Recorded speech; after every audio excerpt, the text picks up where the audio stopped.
తులారాశి వారికి ఈ రోజు ఏ విధంగా ఉంది? గౌరవం పెరుగుతుంది, వ్యక్తిగత ఆకర్షణ పెరుగుతుంది, కొత్త నిర్ణయాలు తీసుకుంటారు, కొత్త ఆలోచనలతో ముందుకు పెడతారు, వృత్తిపరమైన అభివృద్ధి కొరకు కీలక నిర్ణయాలు తీసుకుంటారు. వృత్తిలో కొన్ని కీలక నిర్ణయాలు మీ యొక్క అభివృద్ధిలో పూర్తి స్థాయిలో మీకు సపోర్ట్ ఇవ్వడానికి అవకాశం ఉంటుంది. కుటుంబంలోని వ్యక్తుల యొక్క సహకారం బాగుంటుంది, మీ మీద మీకు విశ్వాసం పెరుగుతుంది. ఆరోగ్య విషయంలో కూడా తగిన శ్రద్ధ తీసుకుంటారు. ఇబ్బంది పెట్టే వ్యక్తుల్ని అధిగమించడానికి చేసే ప్రయత్నాలు, ప్రత్యర్థుల మీద విజయం సాధించడం మొదలైనవన్నీ కూడా చాలా వరకు అనుకూలంగా ఉండే అవకాశం కనబడుతుంది. వృశ్చిక రాశి.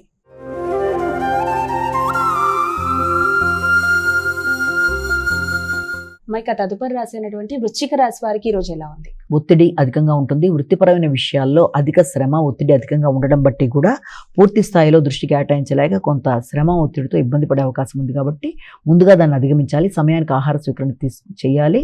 తర్వాత ఆరోగ్యం మీద శ్రద్ధ వహించాలి. ఒత్తిడిని అధిగమించే ప్రయత్నాలు లాంటివి చేయాలి. ముఖ్యంగా మీ యొక్క భాగస్వామి యొక్క అభివృద్ధి మీకు ఆనందాన్ని ఇచ్చే అవకాశం కనబడుతుంది. సాంఘిక సంబంధాలు అనుకూలంగా ఉంటాయి. అలాగే వ్యాపార అభివృద్ధి కొరకు తీసుకునే నిర్ణయాలు కూడా చాలా వరకు అనుకూలంగా ఉండే అవకాశం అనేది ఉంది.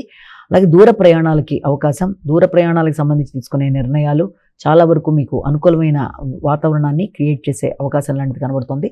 సంతానం యొక్క అభివృద్ధి మీకు ఆనందాన్ని ఇచ్చే అవకాశం, వారి యొక్క వ్యక్తిగత అభివృద్ధిలో మీరు ఆనంద భాగస్వాములు కావడానికి చేసే ప్రయత్నాలు మొదలైన వాటికి అనుకూలతలు ఉన్నప్పటికీ కూడా వీలైనంత వరకు మీరు జ్ఞాపక శక్తికి సంబంధించిన విషయాల్లో కావచ్చు, అలాగే ముఖ్యంగా మీ యొక్క తోబుట్టువులతో మీ యొక్క చర్చల విషయంలో కావచ్చు, తీసుకునే నిర్ణయాలు మాట్లాడే ముందు జాగ్రత్తలతో ముందుకు వ్యవహరిస్తూ ముందుకు వెళ్ళాలి. ధనస్సు రాశి.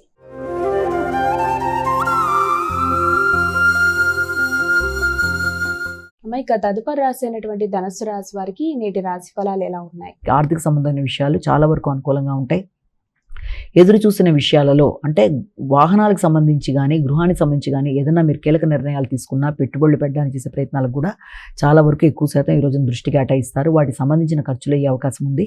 ఒక చక్కటి గృహానికి సంబంధించి కానీ, వాహనానికి సంబంధించి కానీ చక్కటి ఆలోచనలు చేయడం, వాటికి సంబంధించి కీలక నిర్ణయాలు తీసుకోవడం, వాటికి సంబంధించి ధనాన్ని ఖర్చు పెట్టడం, రావాల్సిన ధనం వచ్చినా దాన్ని ఇలాంటి వాటి కోసం సద్వినియోగపరచుకోవడానికి ప్రయత్నాలు లాంటివి చేస్తారు. పూర్వపు రుణాలు ఏమైనా ఉన్నా వాటిని తీర్చేసే ప్రయత్నాలు చేస్తారు. గృహ వాహన అభివృద్ధి, సౌకర్యాలు, మానసిక ప్రశాంతత ఇచ్చే అవకాశం లాంటిది కనబడుతుంది. వ్యక్తుల యొక్క సహకారం కూడా చాలా వరకు అనుకూలంగా ఉండే అవకాశం లాంటిది కనబడుతుంది. కుటుంబ సభ్యుల యొక్క సహకారంతో రావాల్సిన ధన సమయానికి అందడంతో చేయవలసిన కార్యక్రమాలను సంపూర్ణంగా పూర్తి చేయడానికి, ఉత్సాహంగా ముందుకు వెళ్ళడానికి ఎక్కువ శాతం కృషి చేస్తారు.